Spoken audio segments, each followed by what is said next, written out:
अखबार के पन्ने पलटते वक्त हम लोगों को कई बार मजहबी कॉन्फ्लिक्ट्स वगैरह के बारे में जानने को मिलती है, जिसके बारे में कई नेता मंत्रियों को हम अपनी अपनी राय रखते हुए देखते हैं और मन ही मन सोचते हैं कि हम लोगों के जो असली नेता थे, जो असली लीडर्स थे, जिन लोगों ने आजादी के जंग में हिस्सा लिया और पूरे भारत को जोड़ के रखने का कोशिश किया, उन लोग होते तो आज इन कॉन्फ्लिक्ट्स को किस तरह से लेते। मन में तो ये सवाल हम लोगों के आज भी कई बार उठते हैं कि नेताजी सुभाष चंद्र बोस जैसे बड़े लीडर अगर आज मौजूद होते तो आज की हालात किस तरह की होती, पूरे हिंदुस्तान में किस तरह की सिचुएशन होती। आइए एक घटना के जरिए आज जानने की कोशिश करते हैं।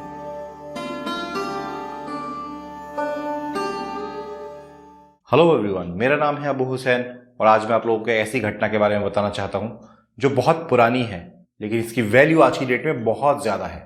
नेताजी सुभाष चंद्र बोस की सोच मजहब के मामले में। वीडियो शुरू करने से पहले आप लोगों से एक रिक्वेस्ट करना चाहता हूं दोस्तों, अगर इस वीडियो को देखने के बाद में आप लोगों को अच्छी लगी तो प्लीज इस वीडियो को लाइक जरूर कर देना और इस चैनल को सब्सक्राइब करके बगल के बेल आइकन को दबाना बिल्कुल मत भूलिएगा। दोस्तों, ये कहानी है उन दिनों की जब सेकेंड वर्ल्ड वॉर चल रही थी।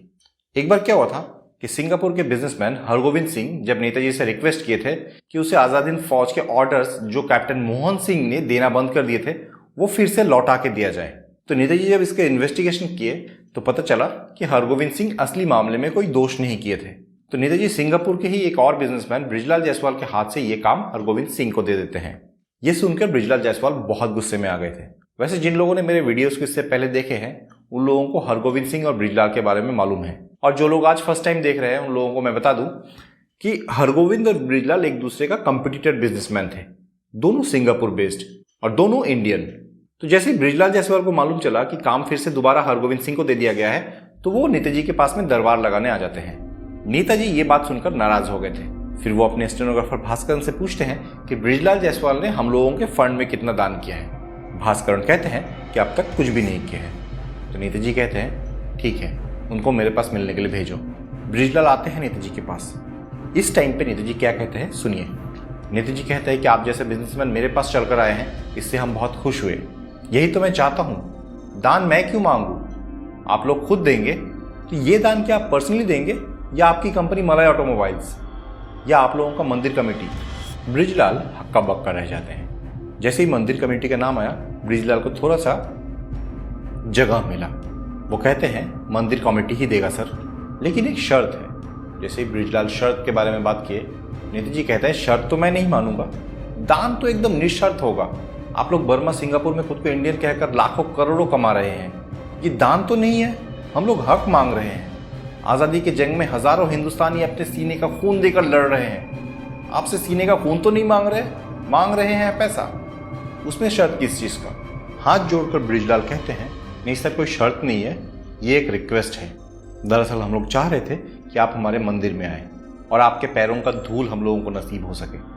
नेताजी कहते हैं कि आप गलत नहीं बोल रहे हो, मैं क्यों पैरों का धूल दूं, मैं खुद ही भक्तों का पैरों का धूल अपने सर पे ले लूं। आप शायद सुने होंगे, जब भी मुझे मौका मिलता है मैं श्री रामकृष्ण आश्रम में जाता हूँ, जाकर मुझे अच्छा लगता है, धन्य फील करता हूँ मैं, लेकिन वो सभी पर्सनली करता हूँ। आजाद हिंद फौज के कमांडर इन चीफ के हिसाब से किसी भी कम्युनिटी का मंदिर में जाना मेरे लिए उचित नहीं होगा। ब्रिजलाल कहते हैं क्यों नेताजी, आप तो हिंदू है।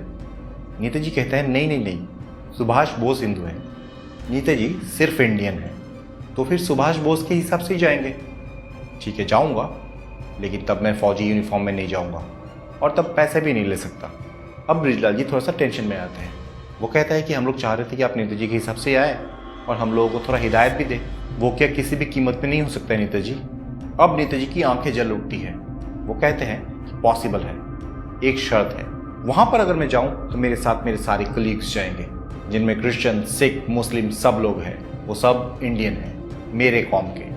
इन सबको अगर मंदिर में आने देंगे तब मैं राजी हूं। एकदम से बुझ जाते हैं ब्रिजलाल जायसवाल।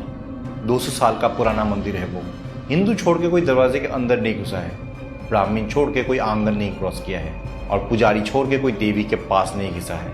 नेताजी कहते हैं कोई बात नहीं, अब जाइए मंदिर कमेटी के साथ में बात करके आइए। सर नीचा करके उस दिन ब्रिजलाल जायसवाल चले जाते हैं। वो जैसे ही निकले तो ये कहानी लिखने वाले भास्करन नेताजी को कहते हैं कि सर ये तो कभी नहीं हो सकता है। नेताजी कहते हैं देखते हैं। भास्करन नेताजी के ही स्टेनोग्राफर थे, उसी ने अपनी डायरी में ये कहानी लिखते हैं, जिससे हम लोगों को अब इस कहानी के बारे में मालूम चलती है। भास्करन आगे कहते हैं फिर तो लाखों रुपए हाथ से निकल गया। नेताजी कहते हैं मेरी जमीर की कीमत लाखों रुपए से ज्यादा है भास्करन, भास्कर को लग गया कि अब तो कुछ होने वाला नहीं है। लेकिन हैरानी की बात यह है कि दूसरा ही दिन मंदिर कमेटी के लोगों को लेकर बृजलाल नेताजी के पास हाजिर हो गए और बृजलाल जी हाथ जोड़कर कहते हैं कि हम लोग मंदिर कमेटी की तरफ से नेताजी, उनके सारे मंडली और उनके सारे कलीग्स को मंदिर में निमंत्रण करने के लिए आए हैं। नेताजी कहते हैं कि मेरे साथ मेरे मुसलमान और क्रिश्चियन फ्रेंड्स भी आएंगे। तो बृजलाल कहते हैं कि हम लोगों ने सोच कर देखे हैं कि मंदिर की देवी की आंखों में ये लोग क्रिश्चियन और मुसलमान कोई नहीं है। हम लोग फूलों से पूजा करते हैं, ये लोग सीने का खून से। ये लोग तो और भी बड़े जात का भक्त है। मंदिर वाले प्रोग्राम के दिन नेताजी 100 साथियों को लेकर मंदिर गए थे। फाटक से अंदर घुसने के बाद मंदिर के बरामदे में बैठे थे नेताजी समेत 5 जन, क्रिश्चियन अय्यर, साथ में मुस्लिम शहनवाज खान, मोहम्मद जमान कियानी और हबीबर रहमान।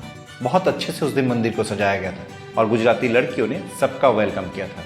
मंदिर में नारा तो लगा, लेकिन कोई धर्म का नारा नहीं था। जय हिंद के नारा से मंदिर गूंज उठा था। उस दिन कई लोग देखने आए थे उस प्रोग्राम को।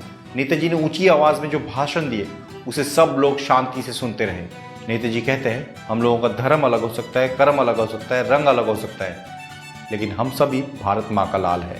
हम सभी भाई हैं। माँ को आज जंजीरों में जकड़ लिया गया है। हम सब ने ठान लिया है कि जंजीरों से माँ को आज़ाद करेंगे। तुम हिंदू, मैं मुस्लिम, तुम सिख, मैं क्रिश्चियन, तो क्या हो गया? हम लोग एक दूसरे का धर्म में हाथ नहीं लगाएंगे। माँ को जंजीरों से मुक्त करने के रास्ते में धर्म हम लोगों का बाधा नहीं होगा। इस जंग में हम लोगों का पुकार होगा जय हिंद। सब लोगों के मुंह से जय हिंद के नारों से चारों तरफ गूंज उठा। आखिर में नेताजी के हाथ में मंदिर कमेटी ने जो चेक दिए थे उसका वैल्यू था 1 लाख रुपया। एक के पीछे 5 जीरो, हर एक जीरो सिंबलाइज कर रहा है हिंदुस्तान के हर एक धर्म को। हिंदू, मुस्लिम, सिख, क्रिश्चियन, पारसी, इन सबको एक ने अपने साथ जोड़ लिया है। 1 लाख रुपए का चेक। दोस्तों, ऐसे थे हमारे नेताजी जो खुद को कहते हैं कि सुभाष चंद्र बोस हिंदू है, नेताजी सिर्फ इंडियन है। ऐसे लोग सदियों में सिर्फ एक होते हैं दोस्तों, जो सबको साथ लेकर चलना चाहते हैं। काश आज भी कोई नेताजी जैसा होते। जय हिंद दोस्तों।